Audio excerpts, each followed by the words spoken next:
So, having reviewed the basic tenets of classical utilitarianism, we'll turn our attention now to the three kinds of objections that Rachel points to in this chapter on utilitarianism. So, this first objection has been offered up by theorists that criticize this idea that the utilitarian goal of maximizing happiness is really going to pick out all and only the morally praiseworthy acts, and that failure to maximize happiness is going to pick out all the morally unpraiseworthy or blameworthy acts.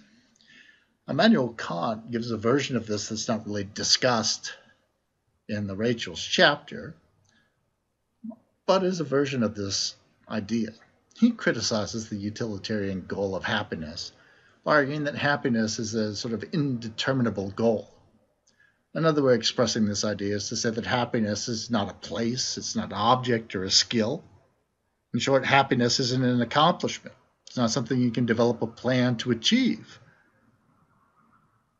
At best, it's a response to accomplishments, but a response that isn't uniform or necessarily predictable. And so for Kant, happiness can't possibly be the goal that motivates our assessments of the ethical status of actions. Now, theorists like Bentham strongly disagree with Kant. So for Bentham, we can clearly identify happiness with pleasure, and we can quantitate, we can measure pleasure, both its intensity, its duration, its certainty, its propinquity, its fecundity, its purity, and its extent. We can practically determine those things that will produce happiness and evaluate that happiness, and we'll see that it in fact corresponds tightly to the ethically praiseworthy actions. Now, this solution allows us to understand the goal of happiness as the cultivation of specific feelings, and identifies the cultivation of those feelings with ethically praiseworthy actions. It claims a tight connection or link between them. But the sorts of criticisms that Rachel points to do seem to undermine this kind of move that Bentham wants to make. So on page 111, Rachel tells us that the question, what things are good, is different from the question, what actions are right. And he thinks that utilitarianism errs, or suggests that utilitarianism errs, by answering the second question, what actions are right, by reference to the first question, what actions are good. So equating actions that promote happiness with actions that are right. And so he gives us a number of examples that seem to try and break that tight ideological connection that people like Bentham assert as the basis of utilitarianism.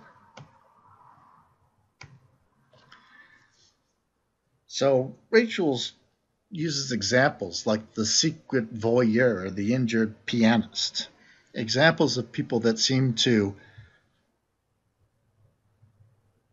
value intellectual, artistic, and social goals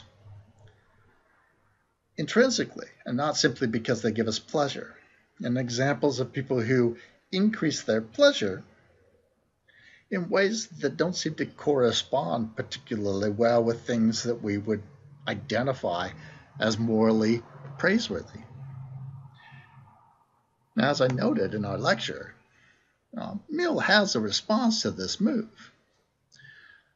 As Rachel notes, Mill and other utilitarian thinkers tend to respond to such criticisms by expanding the notion of what counts as pleasure. So Mill includes higher pleasures like intellectual, creative, and social activities, generating pleasure for us, where that activity and the resulting feelings is equated with happiness.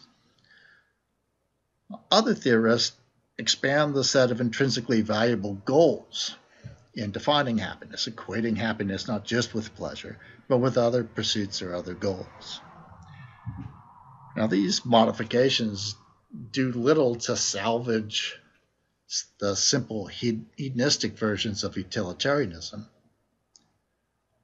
but they do provide theorists with alternatives to simple hedonistic articulations of utilitarianism.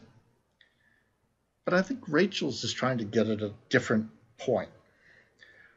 I think what Rachel's is trying to suggest here is that we value some of these activities, intellectual, creative, social activities, intrinsically, not in virtue of the feelings that they generate in us. And hence we would value them even if they didn't generate those pleasures. And so when we look at, say, great artists like Van Gogh or Picasso, or we think about theorists who are frustrated by their inability to solve particular problems, that lack of pleasurable feeling that they have while engaging in that activity doesn't seem to undermine the value that they associate with that activity. And likewise, right? When we have relationships with people, those relationships aren't always activities that generate tremendous pleasure for us. Sometimes we're very unhappy in moments of our relationships. But even when we're unhappy, we don't devalue the relationship entirely. And so what Rachel seems to be suggesting is that these activities have value for us. Their goodness isn't tied exclusively to the pleasurable sensations that we experience oftentimes, but not exclusively, when we engage in those activities. And likewise, we can engage in activities that seem pleasurable, that nevertheless do not seem to be morally praiseworthy. And this seems to be a problem not just for the simple hedonist, but even for people like Mill, who have a more refined and nuanced conception of happiness and pleasure.